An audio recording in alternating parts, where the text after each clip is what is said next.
தாதி ஜானகி அவர்களின் தாரணை வகுப்பு. ஓம் சாந்தி. ஆगे पीछे वाले मिलकर ஓம் சாந்தி.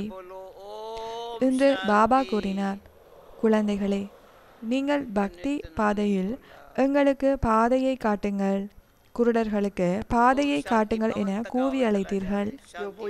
இப்பொழுது பாபா வந்து எமக்கு பாதையை காட்டுகின்றார்.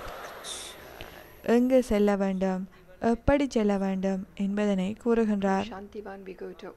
அதை நீங்கள் ஒரு பொழுதுமே மறந்துவிடக் கூடாது. முரளியில் எப்பொழுதும் புது கருத்துக்கள் வழங்கப்படுகின்றது. நான் லௌகீக கல்வியில் அதிகளவு படித்தது கிடையாது. ஆனால் பரீட்சைகளில் நல்ல மதிப்பெண்களையே பெற்றேன். ஒரு வருடத்தில் ஒரு மாதமே நான் நன்றாக படிப்பேன். ஆனால் மிக நல்ல முறையில் சித்தியடைந்தேன். குறிப்புகளை மனதில் மீட்டல் செய்வதன் மூலம் மிக நல்ல மதிப்பெண்களை பெற்றேன். ஞான பாதையில் நாம் எங்கு செல்ல வேண்டும் என எமக்கு தெரியும். நாம் வீடு திரும்ப வேண்டும்.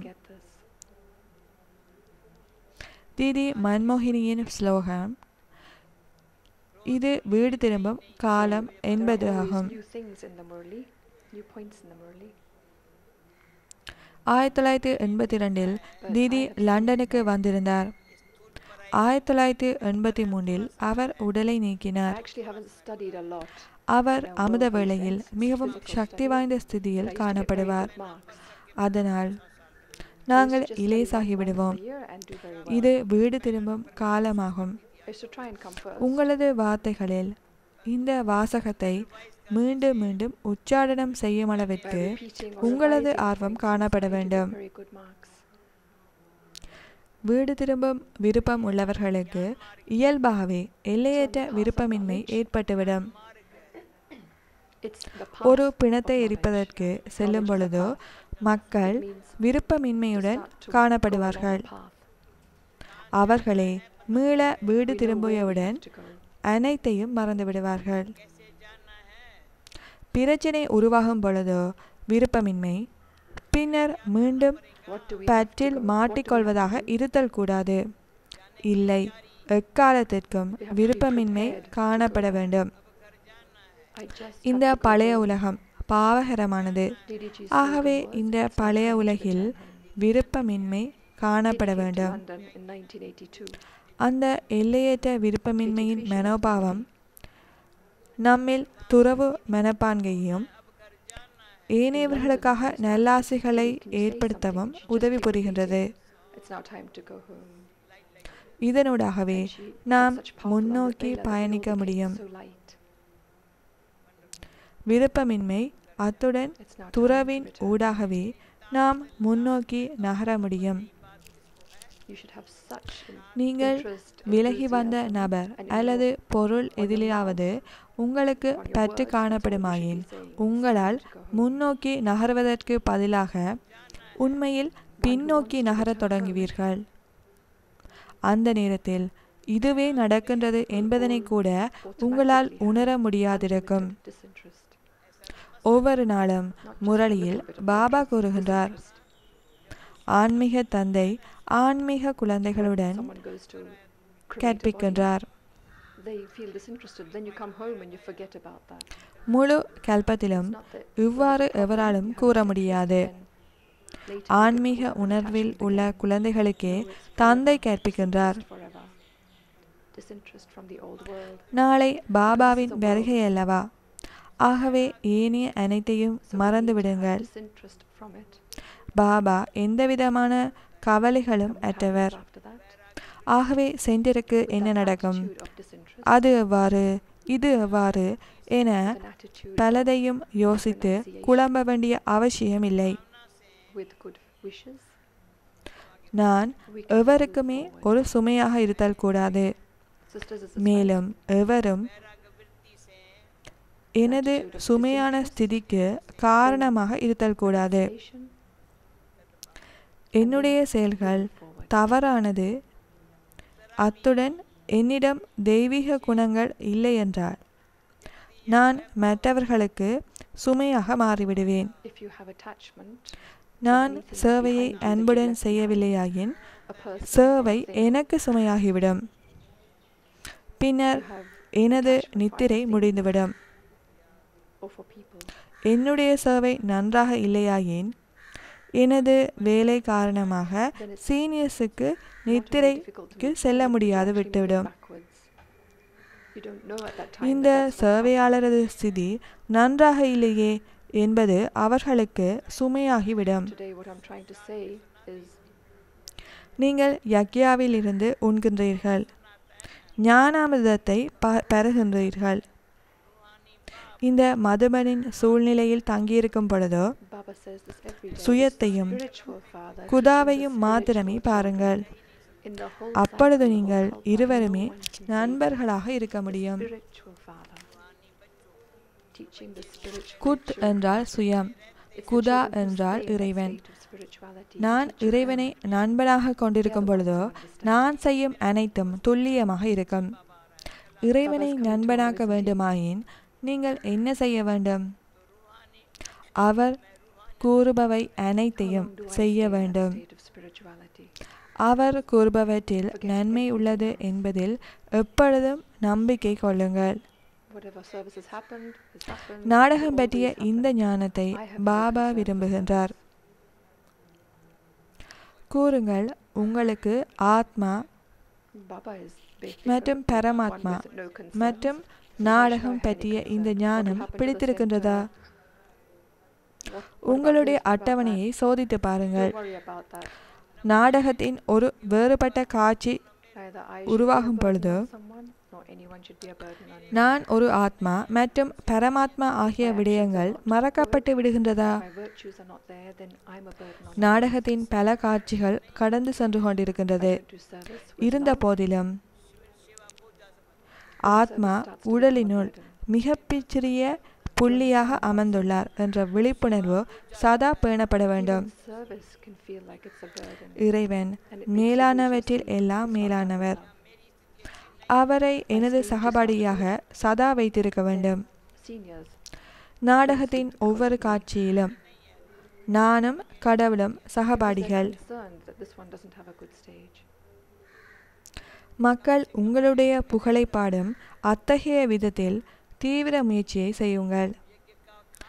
சூழ்நிலைகள் எத்தகையதாக அமைந்தாலும் At least while you're அதனை walking out there, ஸ்திரமாக eating from கடந்து the செல்லுங்கள். yajna, drinking this nectar of knowledge. ஒருவர் எவ்வாறு அத்தகைய நிலையை அடைய முடியும்?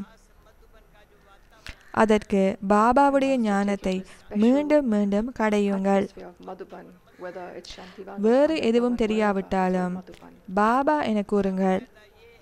There is so அனைத்திலும் much. இருந்து விடுபட்டு இருக்கும் பொழுதோ இறைவனது அன்பால் ஈர்க்கப்படுவீர்கள். Look at yourself. நீங்கள் இடையிடையே தளம்பல் அடைபவர்களாக இருந்தால் Khud, the self, and நீங்கள் look at Khuda. நினைவு கூறப்பட மாட்டீர்கள். And then the two of you can be friends. அன்பான சகோதர சகோதரிகளே, Khuda முதலில் then becomes your உங்களையே friend. கவனித்துக் கொள்ளுங்கள். There's a story of Khuda the friend, isn't there? நான் Khuda's friend. சுயத்தில் அதிக கவனத்தை செலுத்துகின்றேன். 2 தினங்களுக்கு முன்னர் ஒரு படத்தை Khud, பார்த்தேன். the self, அதில் குறிப்பிடப்பட்டு இருந்தது, is my friend. சகிப்புத்தன்மை மூலமாக Such a wonderful நல்லிணக்கம் நிலைநாட்டப்படுகின்றது. எங்கு சகிப்புத்தன்மை இருக்கின்றதோ with him. அங்கு நல்லிணக்கத்துடன் வாழ முடியும் என்பது புரிந்து கொள்ளப்படக்கூடிய விடயமாகும். ஆனால் நிகழ்காலத்தில் ஏற்றுக்கொள்ளும் சக்தி தேவைப்படுகின்றது.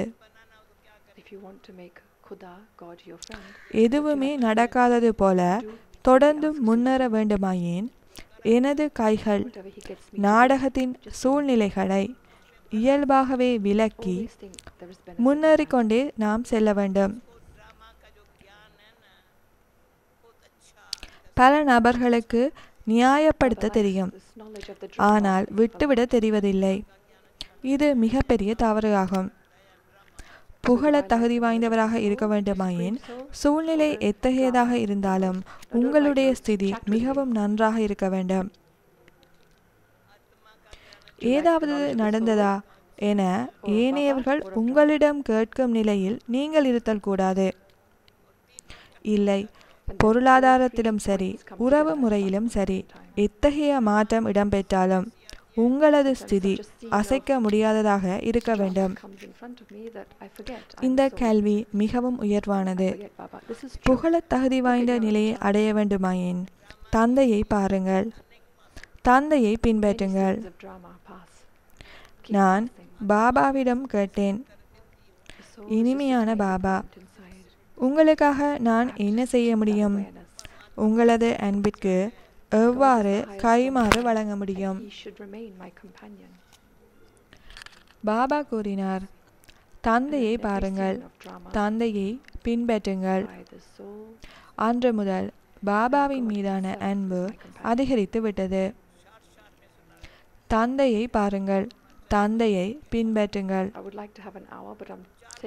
நான் எனது இதயத்தில் உள்ள விடயங்களை உங்களிடம் பகிர்ந்து கொள்கின்றேன், ஏனென்றால் நீங்களே எனது குடும்பமாகும். ஆகவே நீங்கள் புகழப்பட வேண்டிய நிலைக்கு வர விரும்பினால் தந்தையை பாருங்கள், தந்தையை பின்பற்றுங்கள். அப்பொழுதோ பிறரை பார்ப்பதற்கும் பிறரை பற்றி சிந்திப்பதற்கும் உங்களுக்கு நேரம் இல்லாது இருக்கும்.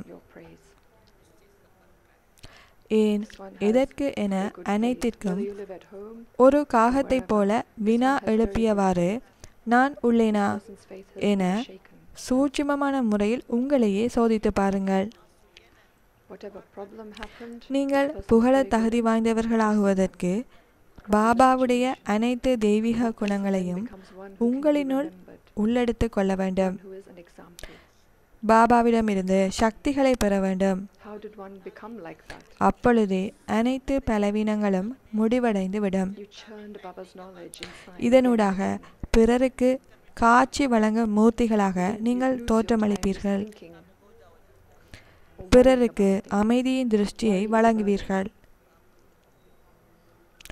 உங்களுடைய கவனம் ஒரு பொழுதுமே எதனையும் நோக்கி ஈர்க்கப்படக்கூடாது.